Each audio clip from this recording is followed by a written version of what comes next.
आज आपण स्वार्थ म्हणजे काय आणि स्वार्थ म्हणजेच आत्मनिवेदनाची भक्तीची सर्वोच्च अवस्था. स्वार्थ म्हणजे काय? असा स्वार्थ म्हणजेच आत्मनिवेदन रूपी असा स्वार्थ म्हणजेच आत्मनिवेदन रूपी भक्तीची सर्वश्रेष्ठ अंतिम अवस्था. त्याला स्वार्थ म्हणजे काय आणि स्वार्थ म्हणजेच आत्मनिवेदन रूपी भक्तीची अंतिम किंवा सर्वश्रेष्ठ अवस्था, असं आजच्या निरूपणाचं स्वरूप आहे. आता याचं थोडक्यात टायटल देताना स्वार्थ म्हणजे अंत स्वार्थ म्हणजे आत्मनिवेदन रूपी अंतिम भक्ती. स्वार्थ म्हणजे आत्मनिवेदन रूपी अंतिम म्हणजे सर्वश्रेष्ठ आणि सर्वोच्च भक्ती, असा अर्थ आहे त्याचा. तुम्ही नाव देताना स्वार्थ म्हणजे आत्मनिवेदन एवढंच नाव द्या. स्वार्थ म्हणजे आत्मनिवेदन. आता विस्ताराने सुरू करूया. स्वार्थ या शब्दात स्वचा अर्थ असं म्हटलेलं आहे. आता स्व हा शब्द आत्म्याला अनुलक्षून आहे. म्हणजे स्वार्थ म्हणजे स्वचा अर्थ किंवा आत्म्याचा अर्थ असा होतो. आता आत्म्याचा अर्थ स्वार्थ हे ज्याने निवेदन केलं, हे ज्याने सांगितलं, तो कोण आहे? उत्क्रांतीच्या टप्प्यातला सर्वोच्च माणूसच हे निवेदन करू शकतो. आणि उत्क्रांतीच्या सर्वोच्च टप्प्यातील माणूस हे जे निवेदन करू शकतो, त्याच्या आधी म्हणजे मानव पूर्वस्थितीत जे आहे ते होतं तसंच्या तसं होतं. याचा अर्थ मानव असला आणि नसला तरी सुद्धा जे आहे ते पूर्वीपासूनच आहे. जे आहे ते आत्ताही तसंच आहे आणि जे आहे ते पुढेही तसंच राहणार. म्हणून जे आहे ते आहेच्या तसं आहे. जे आहे ते जसं आहे तसं आहे. अशा एकूण असण्याच्या 100% जे त्याचं स्वरूप आहे, म्हणजे एकूण असणं म्हणजे 100% असणं, याला खऱ्या अर्थाने पूर्णता पूर्णपणे जसं आहे तसं असणं, अशा 100% असण्यालाच सत म्हणजे सत्यरूप सत्ता म्हणतात. म्हणून सत नावाने ओळखली जाणारी सत्यरूप सत्ता ही 100% आहे. आता हे जे 100% सत्यरूप सत्तेचं असणे पण आहे, ते जोपर्यंत ते 100% आहे तोपर्यंत ती 100% जी सत्ता आहे सत्याची म्हणजे सत म्हणून असण्याची 100% जी सत्ता आहे, ती जोपर्यंत जशीच्या तशी आहे तोपर्यंत त्या संपूर्ण विराट पसरलेल्या सत्तेला निर्मल परब्रह्म म्हणतात. आता निर्मल परब्रह्म म्हणजे ज्या असण्यामध्ये किंचितही विकार जन्मला नाही असं 100% असणं, याला म्हणतात निर्मल परब्रह्म. आता एखाद्याला प्रश्न पडेल, 100% असतं त्याला निर्मल परब्रह्म म्हणतात, पण ह्या असण्याचं स्वरूप काय? तर हे जे असण्याचं स्वरूप आहे त्याचा उलगडा पुढे माणसानी आणि त्यातही ज्ञानी यती मुनी संन्यासी संत तत्वज्ञ यासारख्या लोकांनी लावला. ज्यामध्ये सर्व संत महंत येतात, सर्व धर्माचे प्रणेते येतात, सर्व प्रेषित येतात आणि खरं सांगायचे तर सर्व असे लोक जे कायमस्वरूपी ध्यानात आहेत असे येतात. यामध्ये अर्थातच कृष्णमूर्ती आहेत, शंकर महाराज आहेत, ज्ञानेश्वर आहेत, तुकाराम आहेत, येशू आहे, मोहम्मद आहे, सर्व धर्मांचे मूळ संस्थापक आहेत, शंकराचार्य आहेत. सर्वच लोक हे असे या अति ज्ञानी माणसांमध्ये येतात. आणि या अति ज्ञानी माणसांनी असणेपणाची जी संगती लावली, ती संगती लावताना असणेपण जे आहे, जे शुद्ध असणेपण 100% असणेपण आहे, त्याच्यात रूपांतरण कसे संभवले ही त्यांनी मीमांसा केली. म्हणजे मूळ असणे पण 100% जे आहे त्यात ज्या अर्थी रूपात अंतर झालं, रूपामध्ये बदल झाला, त्या अर्थी जे बदलात असतं ते मुळात चैतन्यच असतं. म्हणून अपरिवर्तनीय चैतन्य म्हणजे 100% निर्मल परब्रह्म. त्यातील 4% चैतन्यामध्ये आपल्याला तपासायची भावना निर्माण झाली. म्हणजे सत आपलं असणे पण तपासावं असा संकल्प निर्माण झाला. आणि हा जो सत नावाचा संकल्प असणे पण तपासण्याचा संकल्प निर्माण झाला, तो वास्तवात प्रथम मानवातच, ज्ञानी मानवातच झाला.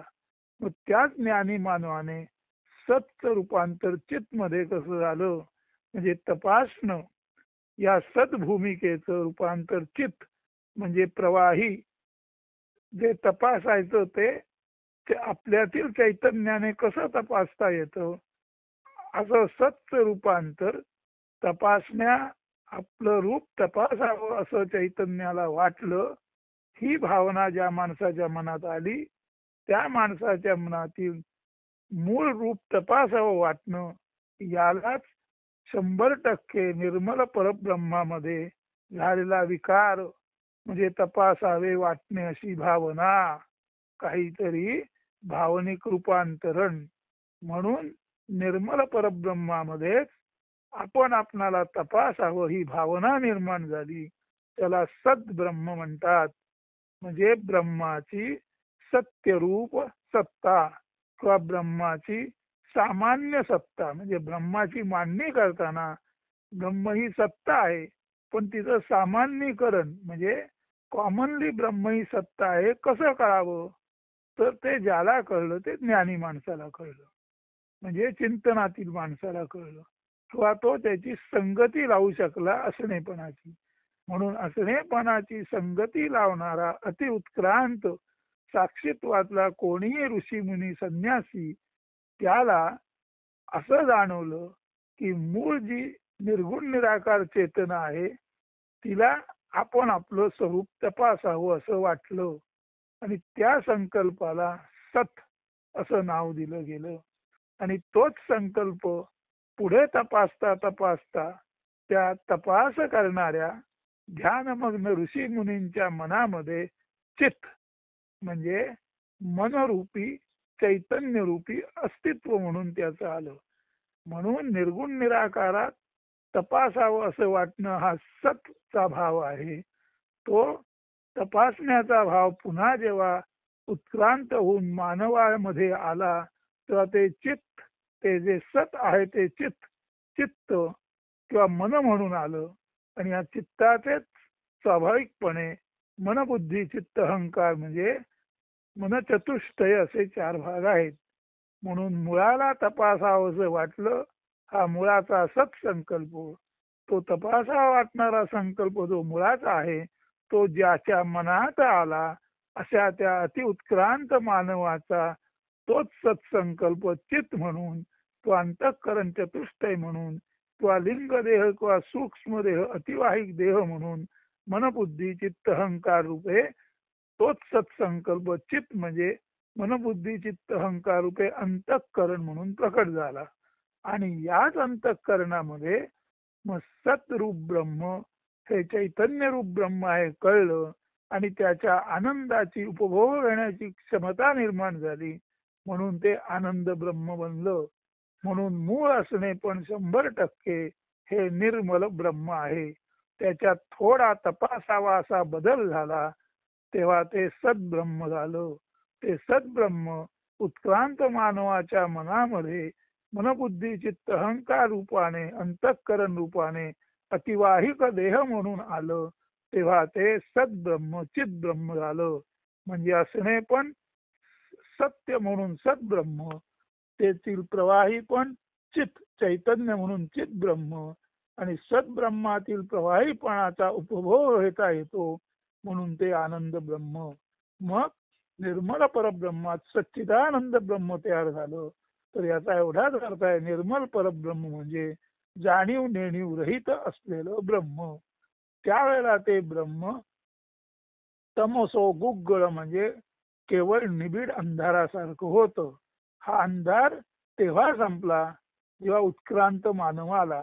आणि मग त्या उत्क्रांत मानवाने आपण संगती लावण्या अगोदरच्या ब्रह्माला निर्मल परब्रह्म म्हटलं.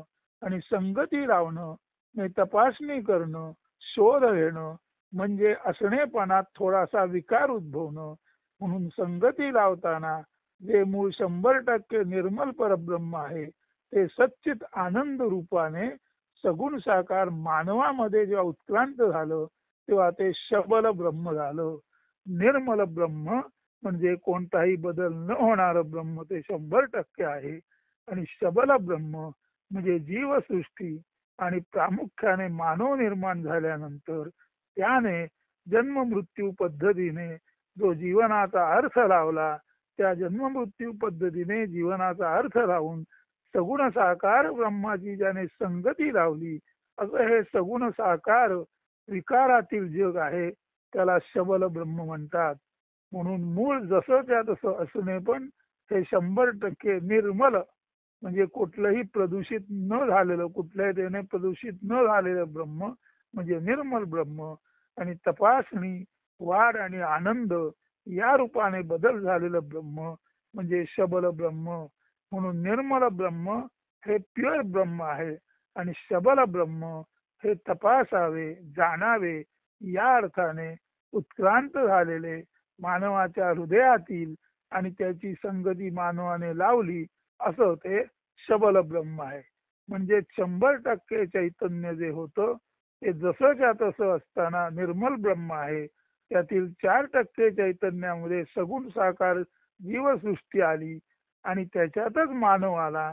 आणि त्याच्यातील अत्यल्प ज्ञानी माणसाने ही संगती लावली असं विचार केला तर 96% आता जे 100% आहे त्याचं वर्गीकरण आता असं आहे की 96% निर्मल परब्रह्म, 4% शबल परब्रह्म, 96% निर्गुण निराकार, 4% सगुण साकार. आणि त्या 4%तील सुद्धा जो एकूण मानव आहे त्यातील फारच थोड्या मानवाने म्हणजे तो पूर्ण 1% भरणार नाही पण काहीतरी त्यातला भाग म्हणून आपण समजूया की 1%च मानवांना ही पुढे संगती कळली आणि ही पुढे संगती लावून तसं जगता आलं. म्हणून 100% मूळ परब्रह्म त्यातलं 96% निर्गुण निराकार ब्रह्म, 4% सगुण साकार म्हणजे भावात्मक मानवी ब्रह्म. म्हणून निर्गुण निराकार सगुण साकार म्हणजे सरळ सरळ निर्मल परब्रह्म अधिक शबल परब्रह्म. निर्गुण निराकार म्हणजे निर्मल परब्रह्म 96%, सगुण साकार म्हणजे सबल परब्रह्म, सबल म्हणजे दुबळं बदल झालं, सबल परब्रह्म 4%. असं मिळून 96 अधिक 4 बरोबर 100 ही बेरीज अशी ना तशी ब्रह्माची तशीच्या तशीच राहते. म्हणजे ज्ञानी माणसाने ब्रह्माची उपपत्ती लावताना त्या ब्रह्मातून त्या टोटल 100% चैतन्यातून 4% एनर्जी रूपांतरित झाली आणि ती मानवापर्यंत उत्क्रांत झाली. आणि तो मानव त्या संपूर्ण असलेपणाला निर्गुण निराकार म्हणून 100%, सगुण साकार म्हणून 4% असा एकत्र 100% ब्रह्माचा जेव्हा इच्छा विरहित आनंद होऊ शकतो तेव्हा म्हणायचं निर्मल परब्रह्म सच्चित आनंद रूपाने पाहायला गेलं तर 100% निर्मल परब्रह्म तसंच्या तसं सच्चिदानंदाचा उपभोग घेऊन सुद्धा तसंच्या तसं 100% निर्मलच राहतं. ते केवळ आणि केवळ संत सज्जन ऋषी मुनी संन्यासी अशा लोकांच्या साक्षीत्वात अवलोकन करण्याच्या स्थितीमुळे. म्हणून जी माणसं जे आहे तसं अत्यंत साक्षीत्वात इच्छा आणि इच्छेचा प्रश्न निर्माण न करता कमी जास्त न समजता वर खाली न समजता श्रेष्ठ कनिष्ठ न समजता समत्वाच्या अधीन होऊन जी माणसं संपूर्ण आयुष्य या असणेपणाकडे नीट लक्ष देतात त्यांनाच मूळ 100% निर्मल ब्रह्म त्याच्यातून 4% शबल ब्रह्म मूळ 100% निर्गुण निराकार स्थिती, त्यातून 4% सगुण साकार स्थिती आणि निर्गुण निराकार आणि सगुण साकार मिळून असलेलं अखंड ब्रह्म याचं ज्ञान होतं. आणि ज्याला अखंड ब्रह्माचं ज्ञान जिवंतपणी झालं तो स्वतःला अखंडित ब्रह्म समजतो. म्हणून आय एम याचा अर्थ आहे आय एम म्हणजे मी आहे. मग I am, I was, I will, मी आहे, मी होतो, मी असेन, ही असणेपणाची कायम स्थिती आहे. आता हा जो आय आहे तो जर आपण वैयक्तिक घेतला तर आय एम म्हणजे Narayan is, Narayan was and Narayan will. हा वैयक्तिक घेतला तर आय एमचा अर्थ मी आहे, मी होतो आणि मी असेल. म्हणून वैयक्तिक खंडित अर्थ घेतला तर I am, I was, I will म्हणजे मी आहे, मी होतो आणि मी असेन. परंतु ज्ञानी माणसं आयचा वैयक्तिक अर्थ घेत नाहीत. ते आयला आयडेंटिटी म्हणून मानत नाहीत, तर ते आयला इन्फिनिटी म्हणून समजतात. म्हणजे I am, I was, I will याचा अर्थ जेव्हा आयडेंटिटी असा घेतला जातो तर I am, I was, I will याचा अर्थ मर्यादित आहे. आणि आयडेंटिटी ऐवजी आयचा अर्थ इन्फिनिट असा घेतला जातो तेव्हा infinity was, infinity is and infinity will. म्हणजे मी अर्थ घेतला जातो तेव्हा खंडित ब्रह्म 4% आहे, 4% असेल आणि 4% होतं असा अर्थ आहे. खंडित ब्रह्म म्हणजे आय म्हणजे मर्यादा. आय एम खंडित ब्रह्म किंवा शबल ब्रह्म, सगुण साकार ब्रह्म 4% आहे, 4% होतं आणि 4% असेल. परंतु त्याचा इन्फिनिट असा अर्थ घेतला तर इन्फिनिटी इज, इन्फिनिटी वॉज आणि इन्फिनिटी विल.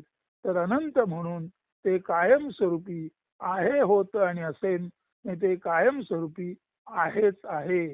म्हणून इन्फिनिटी असा अर्थ घेतला तर पूर्ण ब्रह्म कायमस्वरूपी आहेच आहे. तिथे एम, वॉच, विल अशा भेदाची गरज नाही.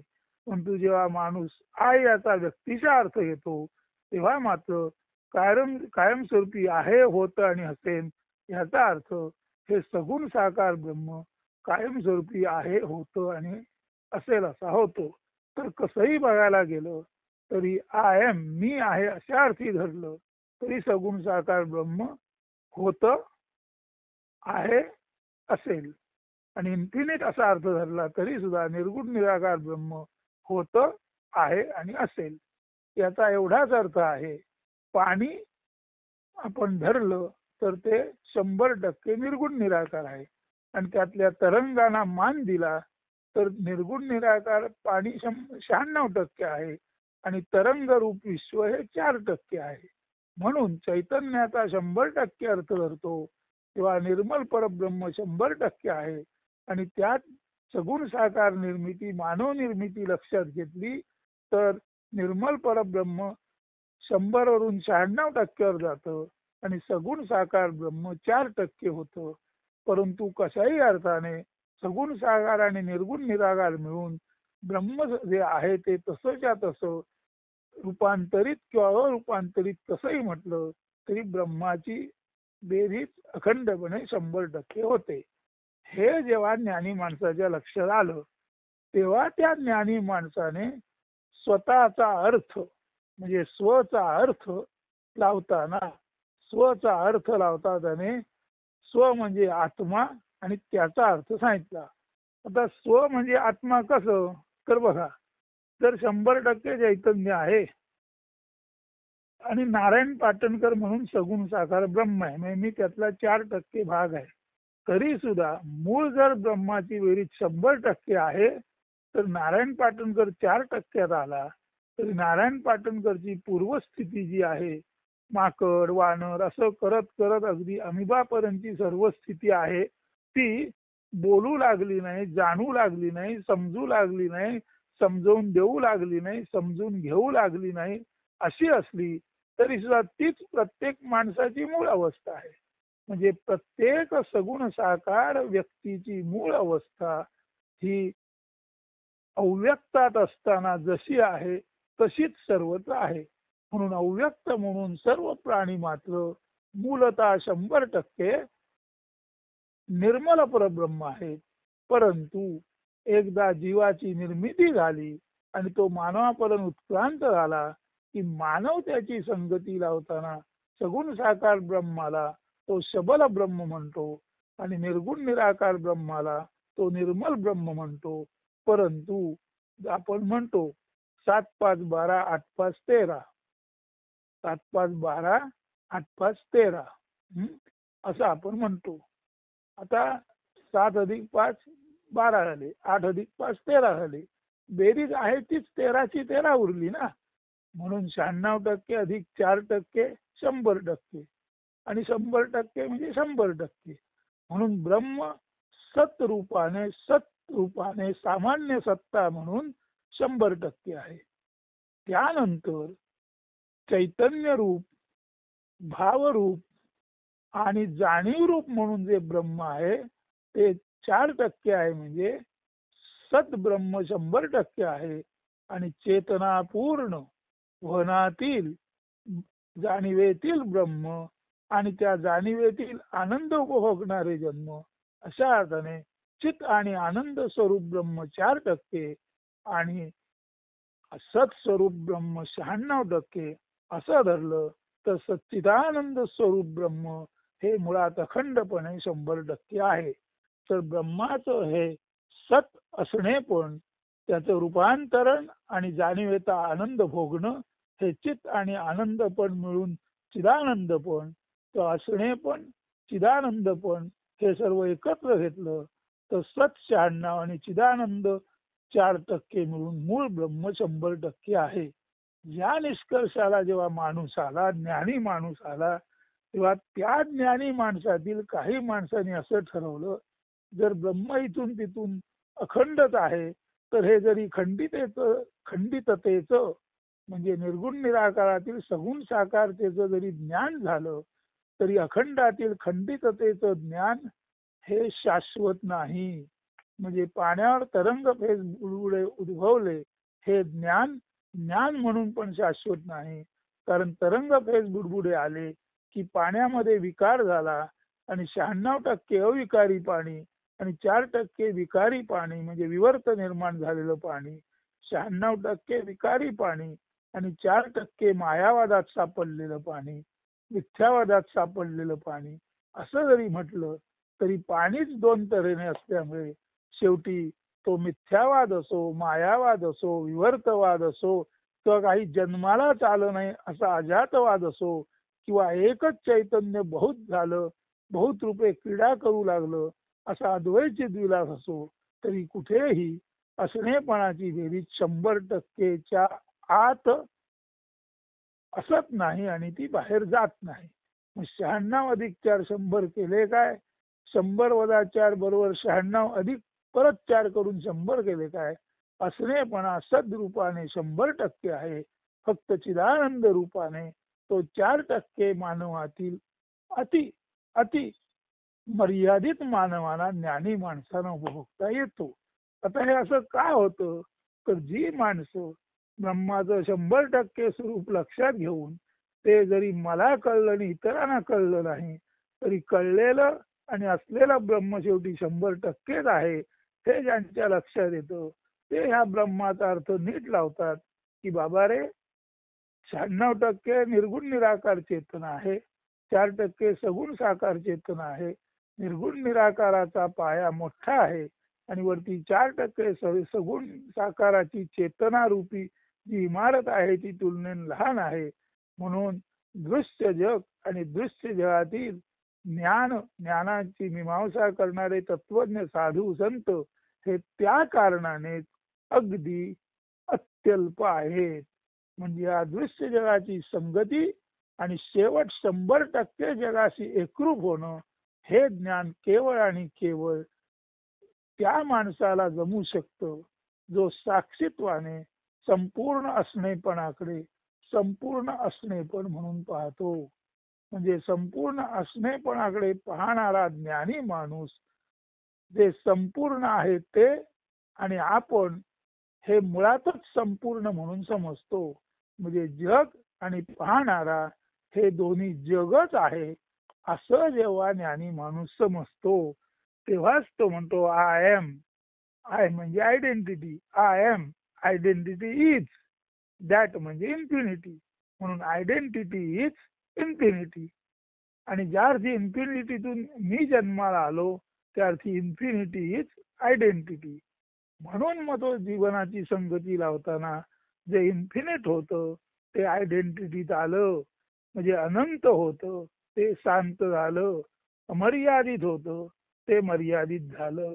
परंतु मर्यादित जो झाला त्या माणसाला जर ज्ञान नीट झालं की अमर्यादिताचाच काही अंश मी आहे, तर ते ज्ञान असं होण्यासारखं आहे की सूर्याच्या किरणांना आपण सूर्याचाच भाग आहो हे कळण्यासारखं आहे.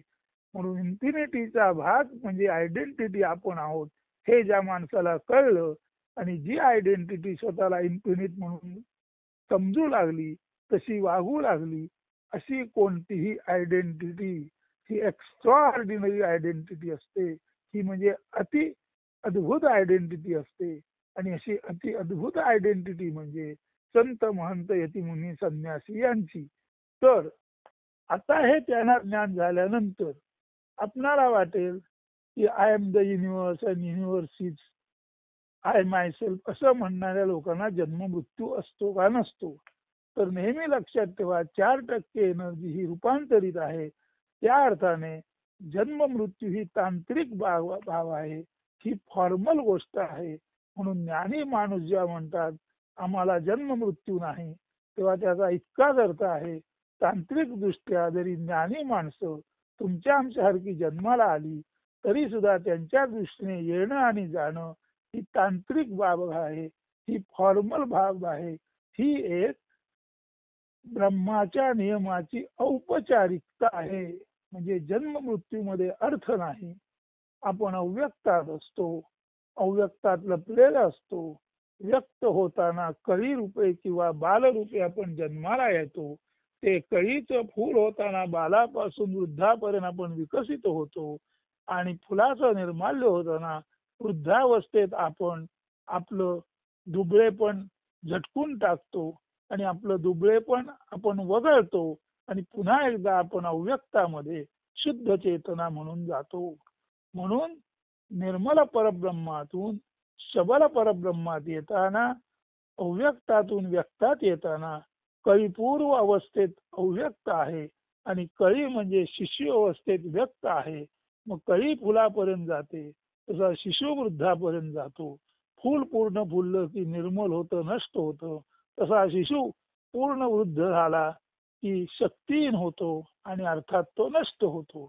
म्हणून अव्यक्त व्यक्त आणि अव्यक्त हा केवळ सगुण साकार चेतनेचा तांत्रिक किंवा औपचारिक खेळ आहे. आणि औपचारिकतेकडे औपचारिकता म्हणून पाहिलं की सगुण साकार ही एक केवळ निर्गुण निराकारातली क्रीडा आहे. सगुण साकार ही निर्गुण निराकारातील मनोरंजनाची अवस्था आहे. आणि खरं तर साधू संतांना मनोरंजनाची गरजच नसते, कारण ते कुठल्याही रंजनाच्या पलीकडे आणि कुठल्याही भंजनाच्या पलीकडे, कुठल्याही पूजेच्या पलीकडे आणि कुठल्याही पूजा नाकारण्याच्या पलीकडे, कुठल्याही सत किंवा कुठल्याही असतच्या पलीकडे, कुठल्याही द्वैतात्मक भूमिकेच्या पलीकडे जाऊन साधू संत हे जग पाहत असल्यामुळे त्यांना आय एम दॅट हे म्हणण्याची सुद्धा गरज नाही. ते आय म्हणून असले तरी दॅट म्हणून सर्व उपभोग घेतात आणि ते दॅट म्हणून अव्यक्त असले तरी तेव्हा सुद्धा व्यक्त होण्याच्या दिशेने त्यांची हालचाल चालू असते. म्हणून आय दॅटचा अनुभव घेतो आणि जो दॅट आहे परब्रह्म आहे तेच आपल्या सगुण साकार असणेपणाचा अनुभव घेतो. म्हणून ब्रह्म जीवाचा अनुभव घेतो आणि जीव ब्रह्माचा अनुभव घेतो. आणि ज्या अर्थी एकमेकांना अनुभवू शकतात, ज्या अर्थी जीव ब्रह्माला अनुभवू शकतो आणि ब्रह्म जीवाला अनुभवू शकतो, त्या अर्थी एकमेकांचा अनुभव घेणारे, एकमेकांचा भोग घेणारे हे बघायला गेलं तर पती पत्नी सारखे आहेत. ब्रह्म हा शिव आहे आणि जीव हा प्रकृती आहे, पुरुष आहे.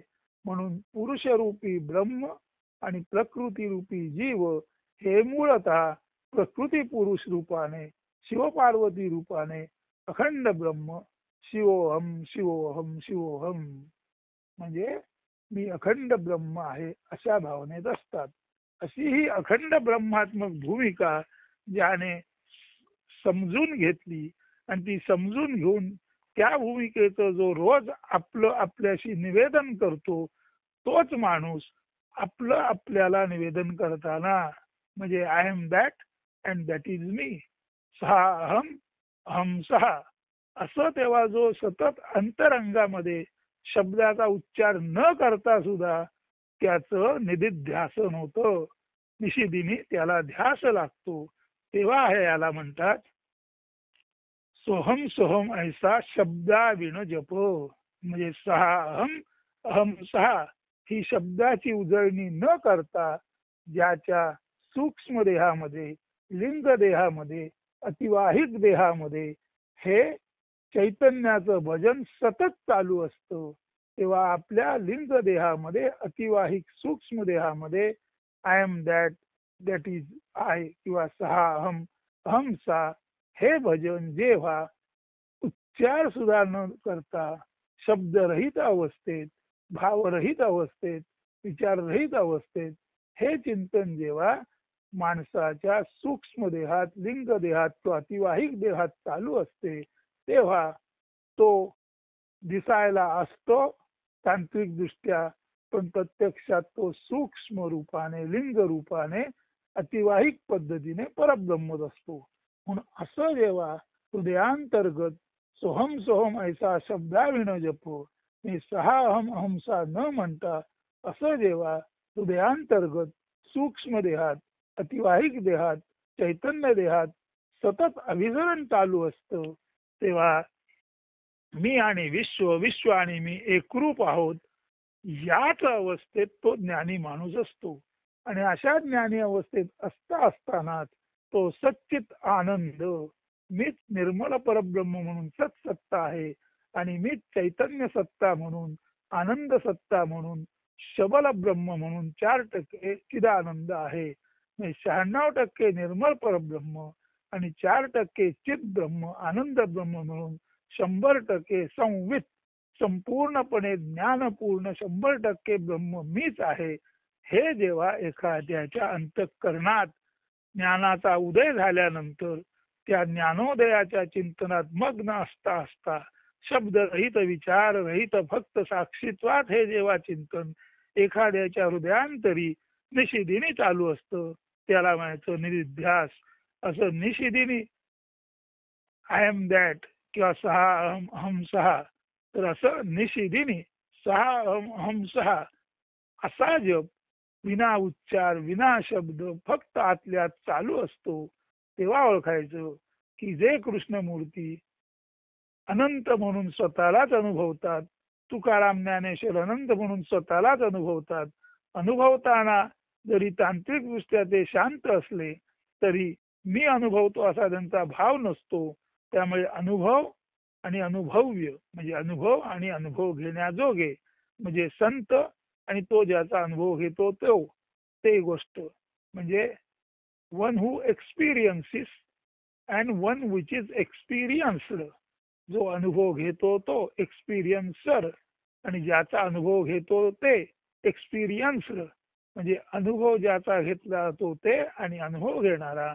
जेव्हा आंतरिक दृष्ट्या सोहम हौसो असा उत्स्फूर्त भावामध्ये जेव्हा माणूस असतो तेव्हा अनुभव घेणारा आणि अनुभव घेतलेले हे एकच असते. ते ऑब्झर्वर इज ऑब्झर्वड असतो. द्रष्टादृश्य एकरूप असतात आणि द्रष्टादृश्य एकरूप असताना होणारं ज्ञान त्याला दर्शन म्हणजे तत्वाचं ज्ञान म्हणतात. आणि या तत्वज्ञानाचा उपदेश करण्यासाठी सुखे घालावे गर्भवासी तुकाराम महाराज आपल्याच आत्म्याला म्हणजे आपणच ब्रह्म आपणच परब्रह्म आपणच आत्मा आपणच परमात्मा त्या एकाच अवस्थेला तुकाराम महाराज उत्स्फूर्तपणे म्हणतात सुखे घालावे गर्भवासी. हे ज्ञान लोकांना देण्यासाठी आणि या ज्ञानयोगात रममाण झाल्यानंतर समत्वाच्या अधीन झालेला माणूस सुखदुःखा पार सुखदुःखा अतीत जाऊन निर्मल परब्रह्म उपभोगतो आणि तरीही त्याचा सच्चिदानंद जसाच्या तसा अक्षुण राहतो. म्हणजे निर्मल परब्रह्म बघून सुद्धा त्याला सच्चित आनंद रूपी एकूण ब्रह्मानंद परमानंद भोगता येतो. असा माणूस तयार करण्यासाठी, अशी माणसाची अवस्था निर्माण होण्यासाठी तुकाराम महाराज म्हणतात, हे सर्व सांगण्यासाठी पटवण्यासाठी तू आम्हाला परत परत जन्माला घातलेस तरी चालेल. तर आम्ही स्वरूपानंदांसारखी माणसं म्हणतात, आम्ही कुठून आलो नाही, कुठे जाणार नाही, दिलं काम माऊलीच्या कृपेने पूर्ण झालं, आता इथेच राहायचं, माऊलीने आज्ञा दिली तर परत यायचं. म्हणजे हे ज्ञान देण्यासाठी जर परब्रह्मातून आज्ञा आली तर स्वरूपानंद म्हणतात पुन्हा मी जन्माला येईन. तुकाराम महाराज म्हणतात परब्रह्माने मला वरच्यावर जन्माला घालावं, आज्ञा द्यावी, मी परब्रह्माची आज्ञा म्हणून जन्माला यायला तयार आहे. आणि जन्माला आल्यानंतर मला जे मिळालं ते लोकांना देण्यासाठी मी उत्सुक आहे. म्हणून पुढे तुकाराम महाराज म्हणतात, आता उरलो उपकारा पुरता. म्हणजे जीवनात असतानाच ज्यांना मोक्ष साध्य झाला ते म्हणतात आता माझं उर्वरित जीवन मोक्षानंद भोगण्यासाठी आणि लोकांना तो सांगण्यासाठी आहे. आणि इतकंच नव्हे तर पुन्हा जन्म आला तर तो मोक्षाचा आनंद लोकांना द्यावा, ते तत्वज्ञान लोकांना समजावून द्यावं, म्हणूनच आमचा पुन्हा जन्म यावा असं ते म्हणतात. म्हणून ज्ञानी माणसं ही जीवनामध्ये, याच जीवनामध्ये कंप्लीट फ्रीडम म्हणजे परिपूर्ण मोक्ष भोगणारी असतात. तरी सुद्धा ती ज्ञानी माणसं ही गोष्ट लोकांना समजावून देऊन लोकांनाही आपल्या बरोबरीने पूर्ण आनंद देण्यासाठी म्हणतात की लोकांना मोक्ष देण्यासाठी, लोकांना निःश्रेयस म्हणजे संपूर्ण मोक्षाचा आनंद देण्यासाठी, हे भगवंता, हे निर्मात्या, तू आम्हाला परत परत जन्माला घातलंस तरी आमची यायची तयारी आहे. कारण अशा माणसाच्या दृष्टीने सुख आणि दुःख, चांदी आणि सोनं, माती आणि सुवर्ण, वर आणि खाली, गरीब आणि श्रीमंत त्याला काहीच महत्व नसतं. कारण सगुण साकार आणि निर्गुण निराकार हे पूर्ण ब्रह्म आहे अशी याची भावना झाली. त्याला या ब्रह्मातील विविध गोष्टी त्या मुळात ब्रह्मच आहे हे कळल्यामुळे समत्वाच्या अधीन ज्याची बुद्धी झाली, असा हा जागृत समाधीतला माणूस जो संपूर्ण जीवन समत्वाच्या अधीन असतो, तो संजीवन समाधी. सम म्हणजे एकत्वाने, जीवन म्हणजे पूर्ण, संपूर्ण जीवन एकत्वाने जो समाधीत असतो, असा संजीवन समाधीतला कुठलाही ज्ञानी माणूस पुन्हा या गोष्टीचं ज्ञान इतरांना द्यावं आणि सर्वांना या सच्चिदानंद स्वरूपाची प्राप्ती करून द्यावी म्हणून इच्छितो. सुखे घालावे गर्भवासी. अत्यंत प्रेमाने तुम्ही आम्हाला पुन्हा पुन्हा गर्भवास दिलात तरी चालेल. कारण एकदा हे ज्ञान झाल्यानंतर आमचं या जन्मातील उरले पण सुद्धा लोकांवर उपकारासाठीच आहे. आणि हा जन्म संपल्यानंतर सुद्धा हे उपकार चालू ठेवावे. म्हणून भगवंता तू आम्हाला पुन्हा पुन्हा जन्माला घाल, अशी जेव्हा प्रार्थना आतून तयार होते तेव्हा त्या प्रार्थनेला स्वने स्वला केलेले निवेदन, ब्रह्माने ब्रह्माला केलेली प्रार्थना, मीच मला सांगितलेले आणि वचनपूर्वक पाळण्याचे आश्वासन दिलेले संभाषण म्हणतात. तर मीच माझ्याशी केलेले वचनपूर्वक भाषण आणि ते पाळण्याचे आश्वासन म्हणजेच ब्रह्मानंद भोगता भोगता जरी मी निवर्तलो तरी तो ब्रह्मानंद लोकांना देण्यासाठी पुन्हा पुन्हा जन्माला यायची माझी तयारी आहे. कारण जन्म मृत्यू पाप पुण्य वर खाली असं ज्याला काही नाहीच, तो जन्माला आला काय नाही आला काय, सर्व दृष्टी ज्याच्या नजरेत सारख्याच आहेत, तो म्हणतो मग असंच जर आहे तर परत जन्माला घाल. पण हे ज्ञान सर्वांना देण्यासाठी प्रत्येक मानव अति उत्क्रांत होऊन प्रत्येकाला आपण ब्रह्म आहोत ही जाणीव अंतरंगातून जाणण्यासाठी, पटण्यासाठी आणि कायम तिथे राहण्यासाठी मदत करायच्या इच्छेने मला पुन्हा पुन्हा जन्माला घातलंच तरी चालेल. गौतम बुद्ध जेव्हा निर्वाण झालं तेव्हा त्यांचं स्वागत करायला निर्माता सिंहासन सोडून आला आणि म्हणाला, या महाराज स्वर्गात या. तेव्हा गौतम बुद्ध म्हणाले, नाही नाही, अजून बऱ्याच जणांना इथे आणण्यासाठी मला परत खाली जायचंय. तर ती गौतम बुद्धाची ती अवस्था, सुखे घालावे गर्भवासी, ही तुकारामाची अवस्था.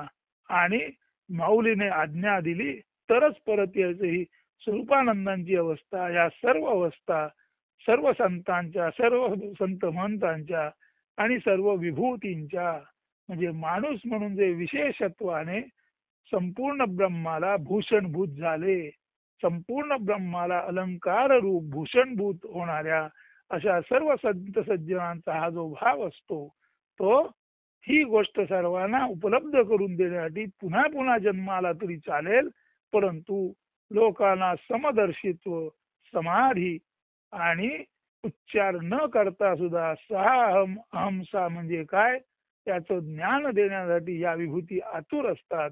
आणि या विभूतींच्या आतुरपणातूनच ते घडतात. त्याला अवतार म्हणतात. म्हणून अवतार हे ध्यानात घ्या, अवतार हे सर्वसाधारणपणे ज्ञानी माणूस जन्माला येतो त्याला अवतार म्हणतात. आणि अज्ञानामुळे पुन्हा पुन्हा जन्म जिथे येतो त्याला जीव म्हणतात. म्हणून जीवांचं अवतरण हे जन्म मृत्यू आहे आणि ज्ञानी माणसांचं अवतरण हे विशेष अवतरण. अशा अर्थी खर तर चालत्या बोलत्या परब्रह्माचं सगुण साकार रूपात येणं यालाच म्हणतात ज्ञानी माणूस हे चालतं बोलतं ब्रह्म आहे. तर स्वचा अर्थ म्हणजे आत्म्याचा अर्थ आणि स्वचा अर्थ आपणच आपणाला समजावून देताना ज्ञानी माणूस म्हणतात की सोहम हौसो याचा नीट अर्थ आम्हाला समजलेला आहे. त्या अर्थामुळे आम्हाला कुठल्याच भेदाची बाधा झाली नाही आणि ज्याला भेदाची बाधा झाली नाही तो अखंड समाधीत असतो. आणि अखंड समाधीमध्येच सच्चिदानंद परब्रह्माचं सुख समाधान सर्वांना मिळू शकतं. आणि ते लोकांना मिळवून देण्यासाठी आम्ही पुन्हा पुन्हा जन्म घ्यायला तयार आहोत. ही जी संतांची अतिउच्च भूमिका आहे त्या भूमिकेतच स्वचा अर्थ, आत्म्याच्या आत्मीयतेचा अर्थ आणि सर्वांना सर्व गोष्टी खर तर सर्वोच्च आनंद देण्याची भावना ही व्यक्त होते. अशा अर्थाने स्वचा अर्थ म्हणजे स्व म्हणजे आत्मा आणि त्याचा अर्थ म्हणजे हा त्याचा अर्थ म्हणजे सर्वेत्र सुखिनः सन्तु सर्वे सन्तु निरामया सर्वे भद्राणि पश्यन्तु मा कश्चित् दुःखमाप्नुयात्. त्या ज्ञानेश्वरांच्या प्रार्थनेमध्ये स्वार्थ दडलेला आहे म्हणजे आत्म्याचा अर्थ लपलेला आहे. आणि हा आत्म्याचा अर्थच त्याने आपल्या पसायदानामध्ये आत्मनिवेदन रूपाने मानलेला आहे. म्हणून स्वतः खराखुरा अर्थ म्हणजे भक्तीची अत्युच्च आत्मनिवेदनाची पायरी. आणि हे ज्याला कळलं त्याला पाठची अर्चन पूजन भजन कीर्तन या पाठच्या 8 पायऱ्यांची गरजच नाही. अति उत्क्रांत बुद्धीच्या माणसाला एकदम ज्याला आपण म्हणतो डायरेक्ट परसेप्शन म्हणजे अपरोक्ष अनुभूतीद्वारे तो आत्मनिवेदनापर्यंत जातो. आणि जो आत्मनिवेदनापर्यंत गेला, आत्म्याला सांगण्यापर्यंत बोलण्यापर्यंत त्याच्याशी संभाषण करण्यापर्यंत गेला, तो केवळ आणि केवळ आत्माच असतो. म्हणून आत्मनिवेदनापर्यंत गेलेला कोणताही माणूस हे खऱ्या अर्थाने चालतं बोलतं परब्रह्म आहे. आणि असं चालतं बोलतं परब्रह्म म्हणजे सच्चिदानंद स्वरूपाचा निर्मल परब्रह्माचा 100% अनुभव. पहा, आपणाला हे अनुभव असे वाटत असेल तर या निवेदनाकडे नीट लक्ष द्या आणि त्या दिशेने एक पाऊल टाकायचा निर्णय घ्या. उरलेली 99 पावलं तो निर्माताच तुम्हाला टाकायला मदत करील. अस्तु. धन्यवाद. शुभ दिन. सर्वांना शुभचिंतन.